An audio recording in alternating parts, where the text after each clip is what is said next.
Hi guys, welcome to my YouTube channel. Today I would be talking about how to apply study permit extension, so stay tuned. To apply for study permit, we are going to type study permit extension on Google. Then we'll click on extend your study permit and we'll go under about the process. We'll look under this. We'll see fees, processing time. Fees is $150, processing time is 75 days. Then we'll go to when to apply. And under when to apply, we'll see you must apply to extend your study permit at least 30 days before your study permit expires. And another thing you have to make sure is your passport shouldn't expire at the same time as your study permit. Then we'll click how to apply. Under how to apply, we'll go all the way down. We'll go to step 5 and we'll see create your online account or sign in. Here we will click on create an account and then we'll go down. So you will see two options. One is sign in GCKey username and password. Another is create an account. If you already have your GCKey username, you can click on that. If you don't, you will have to create an account. For that, you will click on register for account and you will go down. Click on option 1, register with GCKey username and password. Click there and we'll click on sign up. We'll accept the terms and conditions, create a username. So for username, let's say I'm typing Mr. Fezu 1. I'll use that as my username. And click next or continue. And then we'll create password.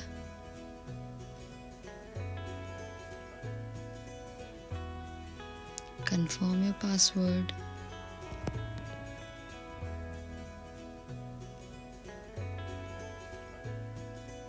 And hit continue. Then they will ask you to create your recovery questions. So for that, you will be selecting few questions and you'll answer that. Let's say what was my first pet name. I have written Bronco. My memorable person, let's say BMW. Memorable date.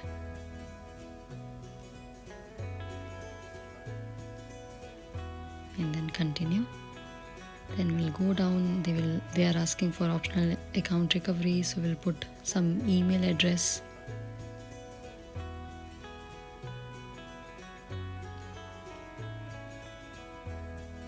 Here I'm putting my channel's email address. Then you will confirm that email address. And then you will hit continue. Okay, so GCKey sign up is complete now. We will get confirmation code on your email address. You will type that in.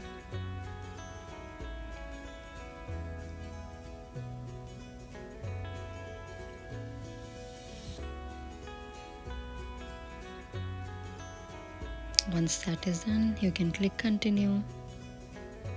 Again click continue and then continue.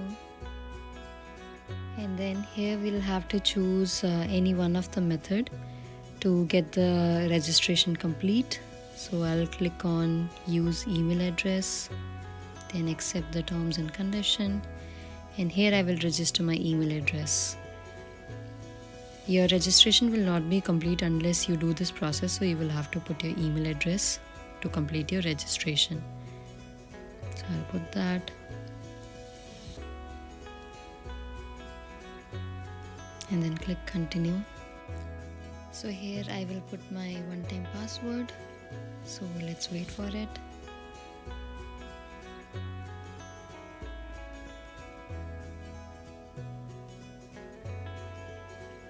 And let's just put it in.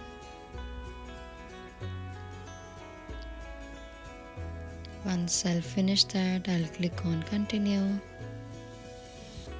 So I have got my recovery codes. This is something that you must save at some safe location. You will see at the bottom that you have the option of print this page. You can do that too and keep it at a safe location. Now I will go down and it says do not share or lose your recovery codes. So make sure you have it and then click continue. So again click continue, and now you'll see terms and condition. Accept that. Create an account. So under this create an account, you will write down your name, your last name, email address, preferred language. So I'm putting here Mr. Faizu. My last name is, let's say, Bansal. I'm putting my email address of this channel.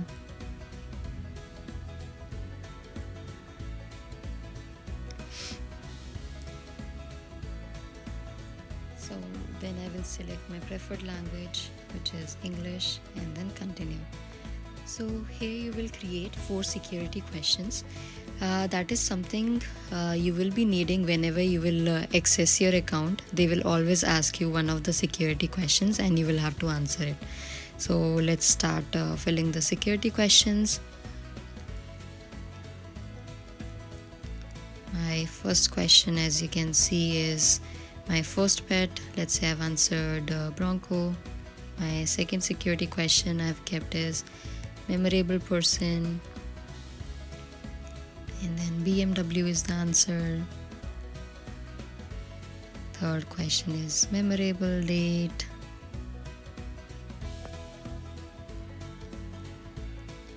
And I've selected like any random date. And last question I've selected as favorite person and answered it as mom. And then I will click continue once that is done.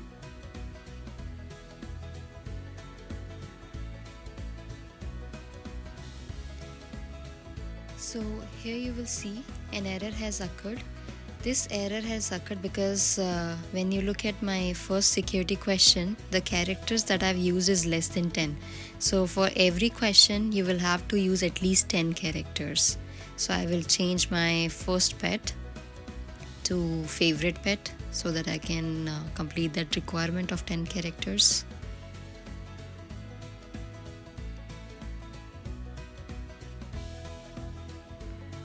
And once that is done, I'll click on continue.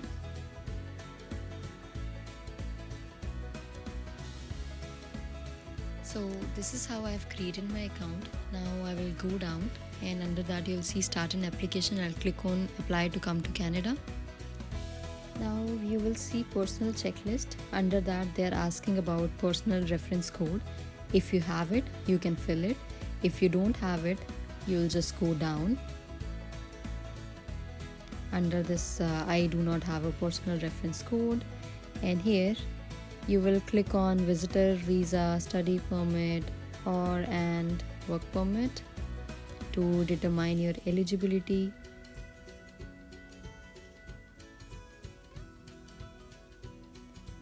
And now you will find so many questions here. So first is, what would you like to do in Canada? Study. How long are you planning to stay in Canada? Temporary, more than 6 months. Select the code that matches the one on your passport, which is India, like in my case. Next is, what is your current country of residence? That will be Canada. Do you have any family member who is a Canadian citizen or permanent resident? You will say no if you don't have. Then what is your date of birth? You will put that in.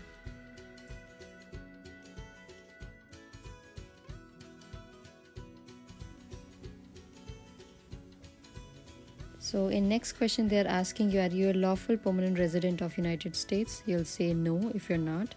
Then click next. Now another question is current immigration status. That will be student. Next. What is your marital status? So here you will say single if you are single. Next question is, what is your province or territory of destination? You will select Ontario if you have lived there most of your time. So now, based on the information that you have provided, you are eligible to apply for study permit. So here you will click continue under study permit. You can see temporary resident visa also, but that you are going to apply once your study permit approves. Under this personal checklist, we are going to answer a few more questions. So we'll click continue. So another question is, are you accompanying a family member who has status in Canada? We'll select no if we don't have anybody here. Next is, do you want to apply for your work permit? We'll select no again. When does your status in Canada expires? You will put the expiry date which is shown on your study permit. So you'll put that and then press next.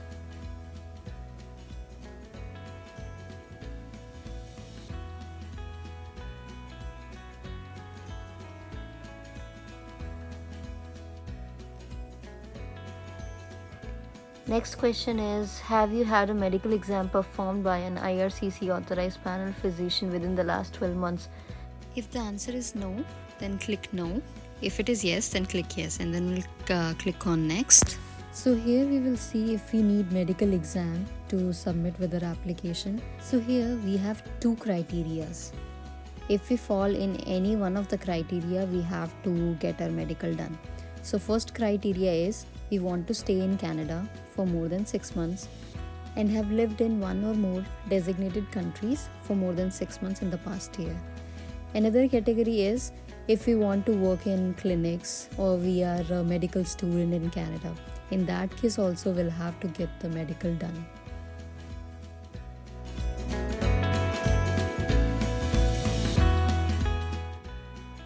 So let's say we fall in one of these categories. So we'll choose yes here. And then we'll click next. The next question is, for a medical exam, you must see a physician on Canada's list of panel physicians. So what you can do is, you can click on the Canada's list of physicians and then you will select your country. Let's say you've selected Canada. Then you click on go. And afterwards you will select the province. There you will select Ontario if you are living in Ontario. Then again press go. Underneath you will see a lot of addresses, so you can go to any one of these physicians. Now let's go back. So for a medical exam, we'll select yes and then we'll click next.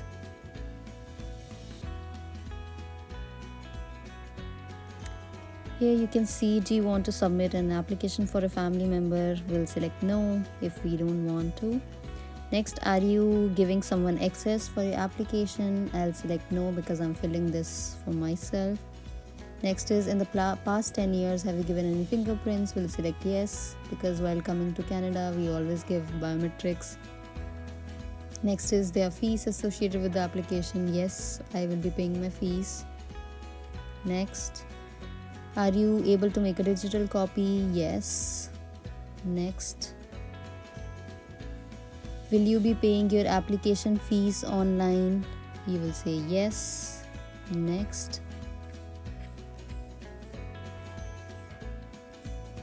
So once this is done, you will see this whole summary. You will click continue all the way at the end.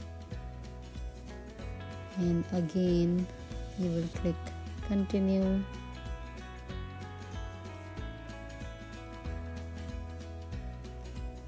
And here you will see all the document checklist. So under document checklist, you have one application form and few supporting documents. So let's fill this IMM 5709 application form. So let's click on that. And you will see some page like this will come. You will download it, save it somewhere, and then open in Adobe. So now let's just start to fill up the form, this IMM 5709. So first they are asking about UCI number. UCI number is something that you will find on your study permit on right hand side. But then you don't need to fill this out, like if you don't want to, because it doesn't have asterisk. So it's up to you if you want to fill that in. Next question is I want service in. So you will see two options, English and French. Whatever language you are comfortable with, you can select that. In my case, I'm selecting English. Next, they are asking I'm applying for one or more of the following. So here you will select apply for study permit for the first time or extend my study permit. Next is your personal details, which has your full name, your first name, last name. And then they will ask you, have you ever used any other name in your official documents? If you have, you will click yes and give that name in here. If you haven't, then you will click no. So next they're asking about sex, your date of birth, place of birth, your country, your citizenship. So you will fill all that in. So next question is your country of residence, that is Canada. Your status here is student, and then you will select the date. So under from, you will select the date when you entered into this country, and under to, you will select the date whenever your immigration status is expiring. So next, they're asking previous countries or territories. During the past 5 years, have you lived in any other country or territory than your country of citizenship or your country of residence? So if you have lived in other countries also, then you can simply put the name of the countries, your status there, and from and to, like whatever the information. But let's say in our case, we have not visited any country other than our country of citizenship and country of residence, so we'll select no. Then we'll go down. They are asking about the marital status here, so we'll select based on the situation. If you're married, then select married. If you're single, single. In our case, let's select single. Then we'll go down. And another question they're asking is, have you previously been married? So let's select no if you're not married before. If you have, then you'll select yes. Then under languages, they're asking about native language, so you will select your native language. Then are you able to communicate in English and or French? So here you will see 4 different options: English, French, both, neither. So whatever language you're comfortable with, you can select that. In my case, it's English.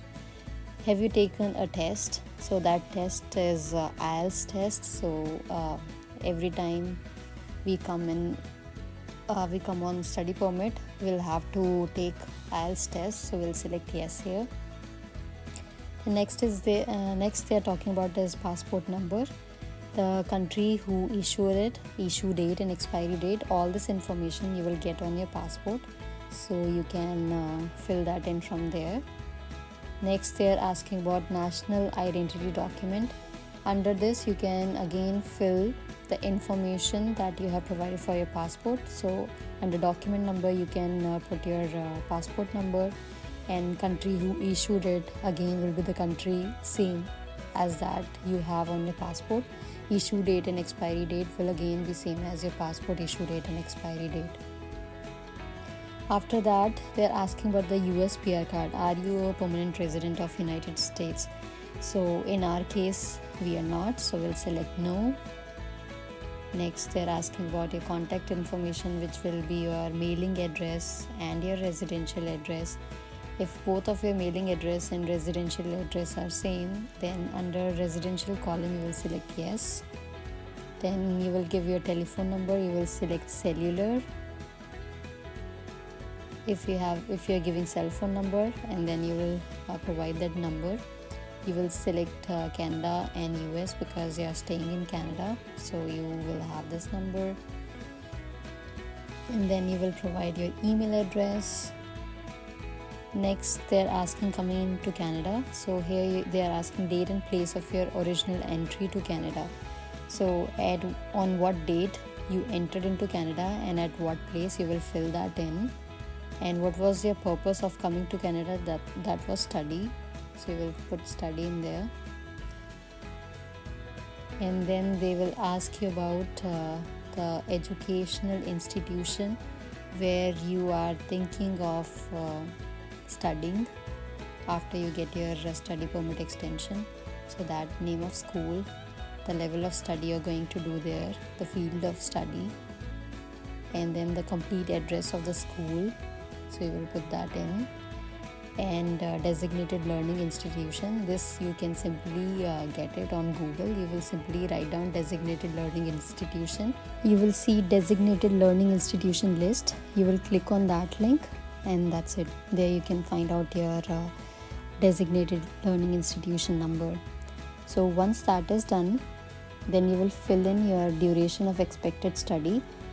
Under from, you will put the start date of intended studies, and then under 2 you will put the end date of your intended studies in Canada.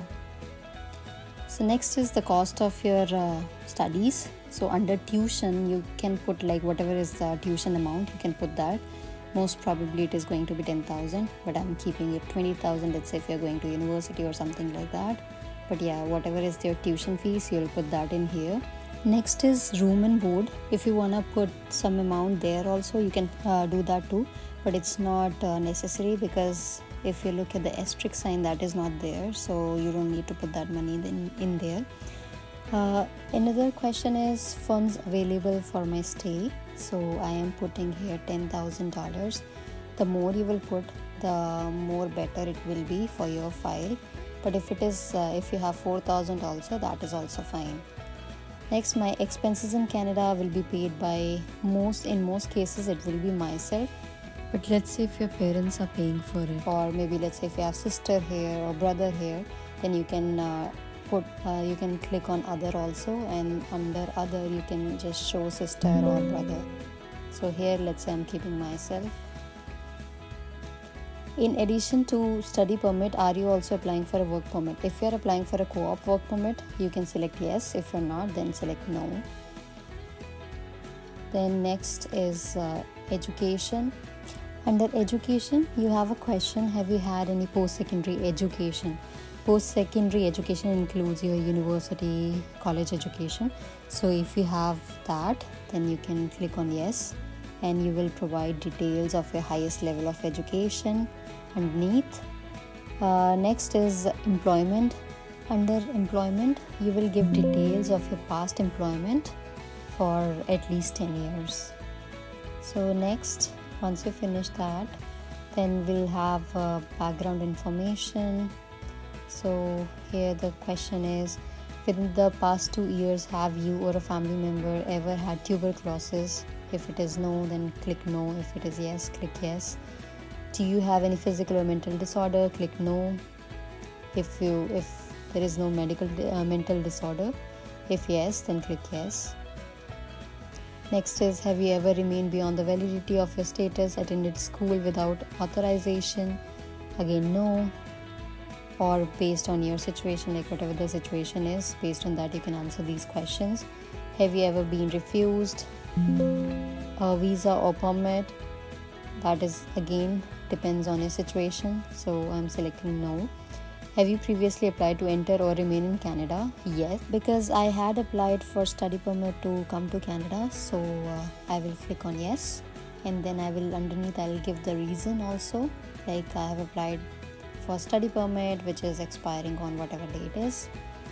Next they're asking is, have you ever committed, been arrested? Again, based on your situation, you will select the option. Did you serve in any military? No. Are you or have you ever been a member of or associated with any political party? No. Have you ever witnessed or participated in the ill treatment of prisoners? No. Do you consent to be contacted by CIC? So I have given my consent yes. I declare that I have answered all the questions in this application fully and truthfully. So here you will write your name under signature and the date when you had finished this application. And once you do that, you will click on validate. Once you click on validate, something like this, the barcodes you'll see underneath will appear, and that's how you will know that you have completed this application successfully. So now the application is completed. We'll go back and we'll upload the document IMM 5709. we'll choose that file, the validated file, and upload that, and then we'll return back to our documents. Next is letter of acceptance or letter of enrollment / registration. So if you're a student who are applying to extend for your study permit, you will be uploading letter of enrollment / registration. So next is your passport.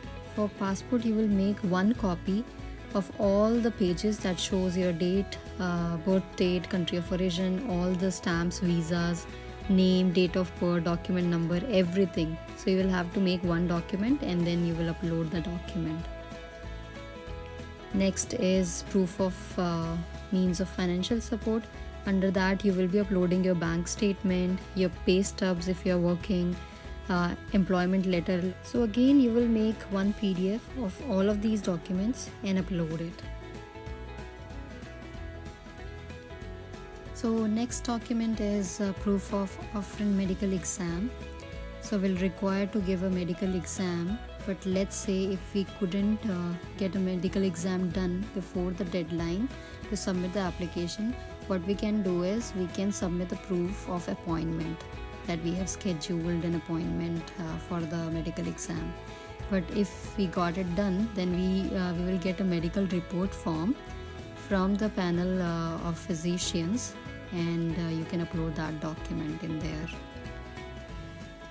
One thing I want to emphasize here is you will only have to do the medical exam if you have selected yes option under do you fit into one of these categories, where we were talking about want to stay in Canada for more than 6 months and have lived in the designated countries, or you want to work in any clinical laboratory, or are a medical student.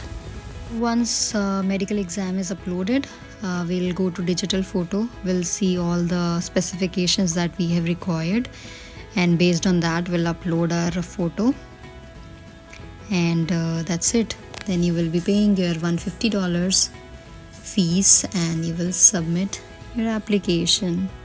This is how you apply for study permit extension. Thank you for watching.